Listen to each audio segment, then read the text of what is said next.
नमस्कार दोस्तों, इंसान जैसा कर्म करता है वैसा ही भोगता है।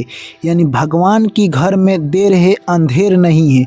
यानी आप गलत काम कर कर आगे बढ़ते हैं तो आप नीचे ज़रूर गिरेंगे। आप नीचे जब गिरेंगे तो आपके पाँव तले से ज़मीन हट जाएगी। यानी आपको लगेगा कि हमने ज़िंदगी में इतना गर्त में चले गए हैं कि ज़िंदगी आपके लिए मुश्किल बन जाएगी। तो इसीलिए कभी भी गलत काम कर कर आगे ना बढ़े। तो चलिए दोस्तों, आज की कहानी को हम लोग शुरू करते हैं। एक बार की बात है, एक गांव में एक रमेश नाम का व्यक्ति रहा करता था। यानी उसके परिवार में एक छोटा लड़का जिसका नाम राहुल और उसकी पत्नी रहा करते थे। यानी वो किसान था और अपने खेतों में काम करता और अपने बच्चे को बहुत बड़ा बनाना चाहता था। यानी वो सोचता था मेरे बच्चा पढ़ लिख कर बहुत बड़ा आदमी बन जाए, यानी गांव में मेरा नाम हो। इतने में उनका दिन बीतते गया। एक दिन की बात है, उसकी पत्नी उनकी साथ छोड़ दी। यानी कहे तो वो चल बसी दुनिया से। अब वो रमेश काफ़ी उदास रहने लगा, अपने बच्चे की देखभाल करने लगा। राहुल अभी छोटा था, यानी 5 साल का था ही तभी उसकी मम्मी चल बसी। यानी रमेश और राहुल अब दोनों अकेले हो गए। यानी रमेश खाना बनाता और खिलाता और राहुल को स्कूल छोड़ आता और अपने कामों पर लग जाता। यानी कहे तो रमेश का ज़िंदगी थोड़ा सा दुखित हो गया और उसे ज़िंदगी उतना आसान नहीं था जीना जितना कि पहले था। यानी उसके कुछ रिश्तेदारों ने रमेश से कहा कि तुम शादी कर लो। यह सब बात सोचकर रमेश ने दूसरी शादी कर ली। उन्होंने दूसरी शादी की और वो अपना ज़िंदगी पहले की तुलना में काफ़ी बेहतर बिताने लगा। रमेश सोचने लगा कि अब मेरे लड़के की चिंता नहीं होगी, मेरी पत्नी आएगी तो वो सारा काम करेगी। यानी उनका शादी हुआ और उनकी पत्नी आई और उस लड़के को भी बहुत प्यार और दुलार करती थी। यानी कहे तो उस लड़के को अपने लड़के से भी ज़्यादा मानती थी। यानी सुबह उठकर खाना बनाना और खिलाना, बच्चे को नहवाना और उसके बाद स्कूल भेजना वो बहुत प्यार से काम करती थी। ऐसे ही ज़िंदगी गुजरता गया और 5 साल के बाद यानी उनका एक लड़का हुआ। वो लड़का जैसे ही 5 साल का हुआ, रमेश इस दुनिया को छोड़ चल बसा। कहे तो राहुल और उसकी मम्मी और उसका जो लड़का हुआ था उसका नाम रवि था। यानी रवि, राहुल और उसकी पत्नी अब अकेले रह गए। वो काफ़ी संकट में पड़ गए। राहुल था जो कि अपने सपने के लिए पढ़ाई करता था, वो अपना सपना छोड़ दिया अपने छोटे भाई रवि को पढ़ाने के लिए। अब वो घर की जिम्मेदारी उठाने लगा। कहे तो वो सुबह काम पर जाता और शाम को घर आता। यानी अब वो सोचने लगा कि हमारे पिताजी इस दुनिया में नहीं रहे, अब हमें ही घर का कारोबार संभालना होगा। वो घर की सारी जिम्मेदारी उठाने लगा और अपने छोटे भाई रवि को पढ़ा लिखा कर वो बड़ा आदमी बनाना चाहता था। वो अपना सारा सपना भूल गया। यानी कहे तो वो बीच में ही पढ़ाई छोड़ दिया। उसकी माँ भी सोचती थी कि ये हमारा जो सौतेला बेटा है ये अपने से भी ज़्यादा मुझे प्यार करता है और इतना मेहनत तो कोई अपना भी लड़का नहीं करता। यानी कहे तो माँ बेटा का प्यार काफ़ी अच्छा था और वो लोग काफ़ी मेहनत करते थे अपने छोटे बेटे को कुछ बड़ा बनाने के लिए। राहुल भी पढ़ने लिखने में सही था। ऐसे ही दिन गुजरता गया। राहुल ने प्रारंभिक शिक्षा प्राप्त कर ली। अब राहुल शहर जाने वाला था पढ़ाई करने के लिए। उनके पास इतने पैसे नहीं थे कि वो इकट्ठा एक बार दे पाए। राहुल ने सोचा क्यों ना अपना खेत और घर एक साहूकार के पास गिरवी रख दिया जाए और रह कर पैसा यानी रवि को पढ़ने के लिए वो लोग दे दिए और रवि शहर चल गया पढ़ने के लिए। उसकी माँ बोलती थी, हे राहुल बेटा तू अब शादी कर ले, तुम्हारी बीवी आएगी तो हम लोगों की सेवा करेगी। राहुल बोलता, जब तक मेरा भाई पढ़ लिख कर कुछ बन नहीं जाता है तब तक मैं शादी नहीं करूँगा। मेरा भाई कुछ बन जाएगा तो वो भी कमाने लगेगा तो हमारी खर्चों में हाथ बटाएगा और हम लोगों की मुश्किलें कम हो जाएगी। यानी वो यही सपना लिए सुबह उठता और काम पर चला जाता।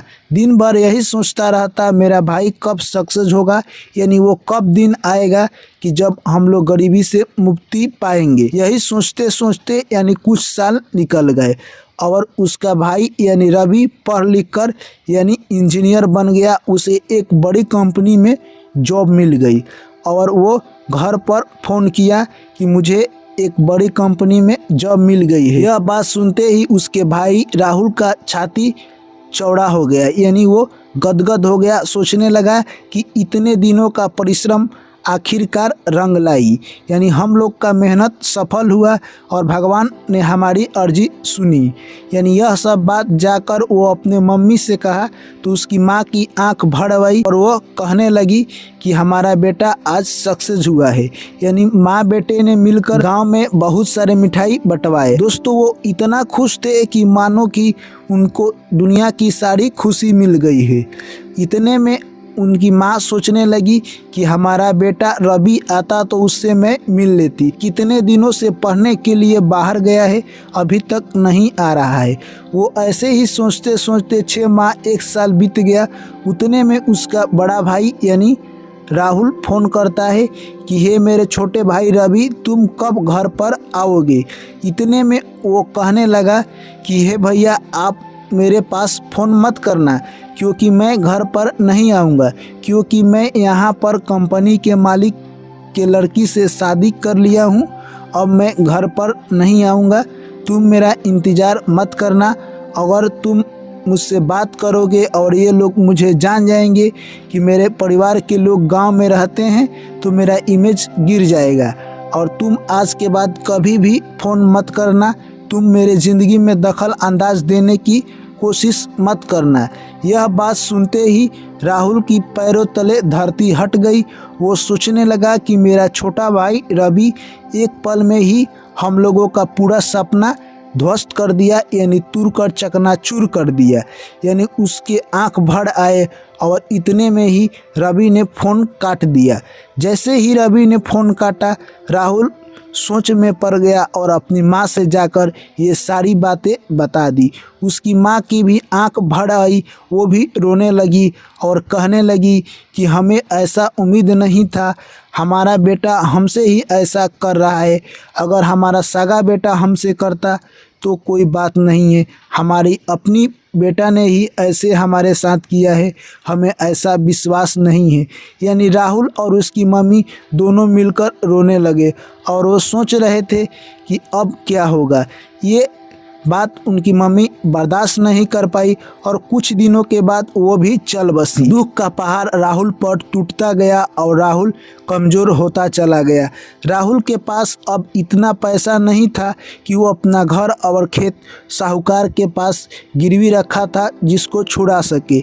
यानी राहुल ने अब वो घर छोड़कर वहाँ से वो चल दिया। अब वो एक गांव के पास गया जहाँ पर वृद्धा आश्रम था, उसी में रहने लगा। वो दिन भर सोचता रहता कि मेरी ज़िंदगी क्या थी और क्या हो गई, मैंने क्या सोचा था और क्या मेरे साथ हो गया। यानी यही बात सोचता रहता था।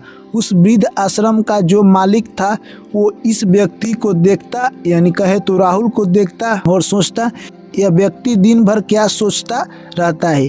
एक दिन वह व्यक्ति पूछने लगा कि आप क्या सोचते रहते हैं। इतने में राहुल ने अपनी पूरी कहानी कह दी। वह व्यक्ति कहने लगा यानी कि मैं आपको पिताजी मानता हूँ, आप हमारे घर चलिए, इस वृद्धा आश्रम से आप हमारे घर रहिएगा। यानी राहुल उसके घर चला गया और वो व्यक्ति राहुल की बहुत सेवा करता और पिता समान प्यार करने लगा और अपने घर पर ही रखने लगा। राहुल एक दिन बाज़ार गया, यानी जैसे ही उसने बाज़ार गया उसके पीछे एक व्यक्ति आकर बोलता है, हे भाई साहब आप मुझे कुछ पैसा दे दीजिए, मैंने 4-5 दिनों से खाना नहीं खाया है। यह बात सुनकर राहुल जैसे ही पीछे मुड़कर देखता है तो यानी उसका छोटा भाई रवि, यानी यह देखकर वो चौंक गया।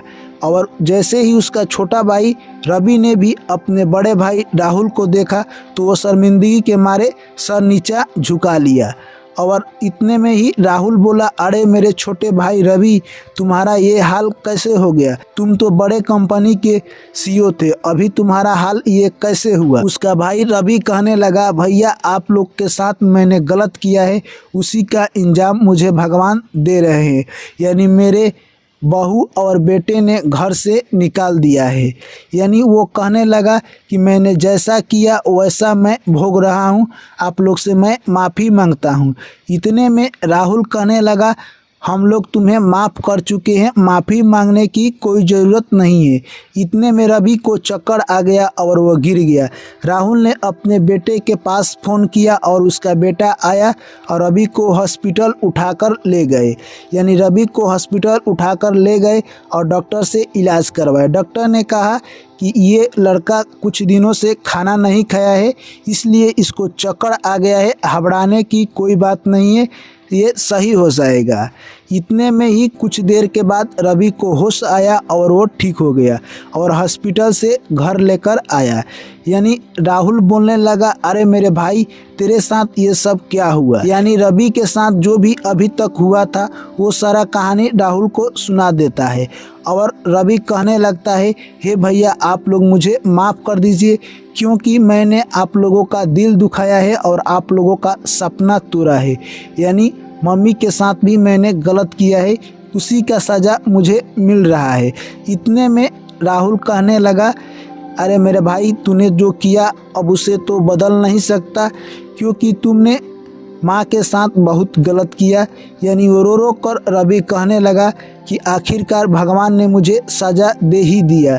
यानी मैंने पैसे के घमंड में आकर अपने भाई और अपनी माँ को छोड़ दिया, उसी की सज़ा आज हमें मिल रही है। तो दोस्तों, इस कहानी से हमें क्या सीखने को मिलती है? यानी यही सीखने को मिलती है मेरे दोस्त कि पैसा से इंसान भले कितना ही ऊपर जा सकता है, पर रिश्ते प्यार से वो नीचे आएगा ही। जिस तरह से यानी रवि को कुछ समय के लिए पैसा हुआ, अपने परिवार को ही भूल गया और जब उनकी पैसा उनसे छीन गई तो वो फिर ज़मीन पर गिर गया। तो दोस्तों, इस कहानी से हमें यही सीख मिलती है कि इंसान को जब भी उनके पास दौलत और संपत्ति आए तो अपने आप को खोना नहीं चाहिए और अपने परिवार से दूर नहीं होना चाहिए, जो कि यह कहानी हमें सीख देती है दोस्तों। तो दोस्तों, इस कहानी के बारे में आपकी क्या राय है, हमें कमेंट करके ज़रूर बताइए। चलिए दोस्तों, आप लोग से मिलते हैं फिर यानी अगली कहानी में। तब तक के लिए सभी साथियों को मेरा प्यार भरा नमस्कार।